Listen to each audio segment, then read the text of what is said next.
Por favor. Bom dia, meu nome é Fabian.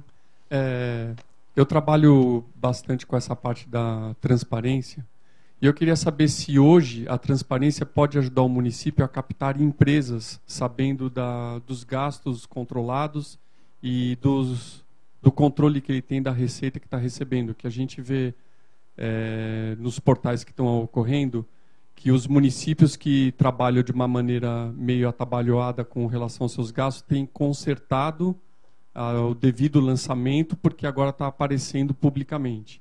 E se isso pode fazer com que empresas tenham interesse em abrir o seu negócio no município onde tem um controle maior dos seus gastos. Está aberto, Tito? Quer começar? Muito rapidamente, eu acho que o Luiz Nelson abordou o tema da governança, que é um conceito mais amplo do que transparência, envolve tudo, transparência, participação, accountability e tudo mais. E certamente a boa governança é um fator fundamental para a atração de empresas. A eficácia, eu não acredito em sociedade eficiente, eficaz, desenvolvida, do ponto de vista econômico, tecnológico, com um governo ineficiente. E certamente a governança é um fator importante para aumentar a eficácia dos governos. E a transparência, quer dizer, o bom uso do recurso público, que levado ao conhecimento de todos, não é? A arrecadação bem feita, apropriada, sem excesso de carga tributária, com boa utilização dos recursos públicos, tudo isso certamente é um fator que vai ser favorável à atração de empresas, né? Eu fui secretário de Desenvolvimento Econômico, entre outras atribuições na área governamental, e certamente esse é um fator importante para a atração de empresas. Tem algum comentário? Nelson, Walter? Tiverem, por favor. Talvez fazer uma ilustração. Em geral, as empresas, como você falou, atração, você está falando de novas empresas, né? E a questão fiscal tributária é uma variável determinística de você ser mais ou menos competitivo, tá? O artigo 14 da Lei de Responsabilidade Fiscal, ela dispõe sobre a transparência no que se refere a incentivos, benefícios, etc, etc, etc. É fato que as empresas que estão buscando se estabelecer em novos municípios estão olhando o cumprimento desse dispositivo da lei. O Tribunal de Contas da União está iniciando um processo agora de auditoria, tá? Um plano, inicialmente, para olhar se esse dispositivo está sendo cumprido. Então, a resposta é, peremptoriamente, sim. Comentário do Walter. Complementando o Luiz, a Lei de Responsabilidade no artigo 14, ela trata da renúncia fiscal. E é um tanto complexo a renúncia fiscal, porque ela implica, se você renuncia a algo, você tem que dar algo em troca, né? E há uma dúvida ainda nos municípios, porque essa renúncia é só com relação a impostos, não aos demais tributos, tá? Só impostos. E o que tem acontecido é que, às vezes, você está renunciando a algo que você não recebeu. Quando você dá um incentivo futuro, você não está renunciando absolutamente nada, né? E há uma dificuldade enorme nas administrações públicas, daí talvez essa fiscalização intensiva em cima do cumprimento dessa disposição, mesmo porque o próprio orçamento ele tem que conter um anexo de riscos fiscais, e dentro desse anexo de riscos fiscais, ele é obrigado a dizer o que é que ele pretende em matéria de incentivo. Agora, Kátia, como é que está na internet aí? Qual é a pergunta para os nossos colegas aqui? Tem muitas pessoas participando aqui em nossas redes sociais, através do Twitter, do Facebook, enviando suas perguntas. O Fábio, pelo Twitter, ele pergunta o seguinte: se somente divulgar os resultados pelo governo garante o entendimento do que o cidadão quer, e se a Web 2.0 pode ajudar nesse processo? É exatamente o que eu disse. O conceito de transparência envolve muito mais do que simplesmente colocar à disposição do público as informações relativas à execução orçamentária e financeira dos governos. Se nós pensarmos em democracia efetiva, participativa, absolutamente transparente, os governos têm que explicar por que razão tomam certas decisões e não outras, não é? Agora, e aí nós temos que parar para pensar. Não podemos deixar levar pela euforia. O Web 2.0 vai resolver tudo isso. Não vai, porque existem temas extremamente complexos que têm que ser submetidos à intermediação de especialistas. É um processo de negociação. A sociedade moderna é uma sociedade de conflitos de interesses, né? Existe conflito de interesses, por exemplo, no Código Florestal, entre ambientalistas de um lado e produtores rurais de outro, agricultores e pecuaristas. Isso tem que ser submetido a uma intermediação política, não é? Ainda que nós estejamos descontentes com os nossos representantes políticos, é assim que se passa na democracia. Então, a transparência, no sentido mais amplo, mais profundo e detalhado do termo, tem que responder essas 3 questões. O quê? O que vamos fazer? Por quê?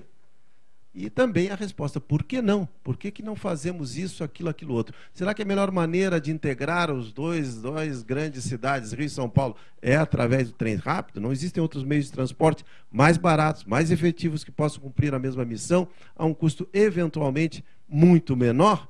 Então, essa questão não foi levada ao conhecimento da opinião pública, não está sendo debatida na nossa mídia. Isso sim seria transparência, discutir o conteúdo da decisão pública, o processo da decisão pública. Deixa eu ir objetivamente na pergunta. Quando ela disse se pode haver essa colaboração, eu acho que sim. Eu tenho examinado vários sites por aí existentes com relação ao que é que o governo está entendendo que deve dar transparência. E comparo aquilo que ele está dando transparência com aquilo que a lei determina que seja transparente. E o que eu tenho visto, na verdade, é que o que o governo demonstra, ou que dá transparência, são simplesmente relatórios. E é uma troca de relatórios constante. Eu coloco um relatório hoje, daqui a pouco coloco outro relatório, daqui a pouco coloco outro relatório. O sujeito que está fazendo o acompanhamento, o cidadão que está acompanhando essa transparência, se ele quiser saber o número, ele vai ter que somar vários relatórios, né? Ainda existe a possibilidade hoje, em estudo, vai depender, porque a lei não determina, mas o administrador poderia, era exportar essas informações para planilhas e a pessoa trabalhar dentro de planilhas com aquelas informações. Mas, infelizmente, quando se diz, olha, uma publicação na Folha que agora os municípios entre 50 e 100 mil habitantes, 75% estariam atendendo e 25% não, 1/3 dos municípios não atenderiam a lei entre 50 e 100 mil habitantes, eu diria que esse número é muito maior se você for comparar aquilo que eles estão dando publicidade com aquilo que a lei exige. Ora, o sujeito tem que ter, na verdade, se eu quiser saber, eu sou leigo, eu chego lá, não quero saber números, eu não quero saber de classificação funcional programática, eu não quero saber de categoria econômica, eu quero saber quanto José da Silva vendeu para o meu município. Olha, José da Silva, durante o ano. Não, eu não quero só o ano, eu quero saber no mês. E no mês eu quero saber que serviço ele prestou. Se esse serviço foi prestado, quando é que foi atestado que esse serviço foi prestado, quanto custou, qual foi o documento fiscal que ele emitiu e que data ele recebeu. Se eu tiver filtros dentro de um sistema de transparência que me permita chegar a esse nível de informação, eu estou enriquecendo a informação para o cidadão. Agora, simplesmente expor relatórios é um absurdo. E mais, a lei de transparência, ela obriga o ente a dar publicidade. E se vocês começarem a pesquisar, vocês vão perceber que o único que está dando transparência é a administração direta. E as câmaras? As câmaras não terão que dar transparência? As autarquias, as fundações, as empresas dependentes, essas também estão fora da transparência? Não. A lei fala que é o ente que tem que dar transparência. E mais, o administrador, a administração central, ela teria que disponibilizar essas informações de forma consolidada. Isso não está acontecendo, infelizmente. Bom, Walter, não sei se o Luiz tem algum comentário? De novo, né, a questão do benchmark e da comparação. Né? De novo, eu acho que vale a pena a gente visitar o setor privado. Se você entrar no site de grandes empresas, tá, nacionais e internacionais que operam no Brasil, você vê lá no tab de RI, você vê uma série de informações financeiras, econômicas, estratégicas, etc, etc. Esse é o tradicional. Todas fazem isso, ou cumprindo uma norma, ou por livre e espontânea vontade. Mas algumas empresas já estão na melhor prática. Você tem no site de RI o que chama simulador do investimento. Você consegue trabalhar com a informação que ela disponibilizou. Você consegue simular resultados. Você consegue fazer projeções com os dados que tradicionalmente são apresentados e que eventualmente você teria uma dificuldade muito grande para operar. Então, de novo, vale a pena, talvez o setor público visitar o que é que o setor privado já está fazendo no sentido de disponibilizar e permitir um manuseio para fins de tomada de decisão no setor privado. Legal, Luiz. A Kátia tem mais uma pergunta aí, Kátia. Temos sim, temos muitas perguntas aqui, acho que não vai dar tempo de responder a todas, mas tem uma aqui que me chamou a atenção. Se falta fiscalização da população, também não adianta somente o governo publicar os gastos, mas se a população está realmente fiscalizando, e como engajar a população para fazer essa fiscalização? Olha, essa é uma boa pergunta, e voltamos mais uma vez àquela coisa da participação efetiva, a participação mais ampla possível. Na prática, o que nós temos, mais uma vez, é um processo de intermediação. Ou a intermediação pela mídia tradicional, a televisão, a mídia impressa, etc., que vai lá aos sites da transparência, né, ao Siga Brasil, etc., tal, capta as informações, traz a público e denuncia aquilo que julga que está errado. Ou então as ONGs especializadas, né, em transparência, etc., e tal, que vão aos sites, tratam a informação, processam, etc., e tal, e levam ao conhecimento público. O cidadão, em geral, o cidadão, o homem das ruas, como se diz, né, diz os americanos, do ponto de vista político-eleitoral, the Main Street man, ele não tem tempo, muitas vezes, para ir lá pesquisar e saber e acompanhar. Não é? Nem todos nós temos tempo, nós temos as nossas atividades profissionais, etc. e tal. E nós só ficamos sabendo disso através dessa intermediação. Então, essa intermediação, seja pela mídia tradicional, seja pelas ONGs, elas muitas vezes têm alguns interesses constituídos, que muitas vezes podem distorcer ou não o processo de interpretação da informação que está sendo trazida ao público.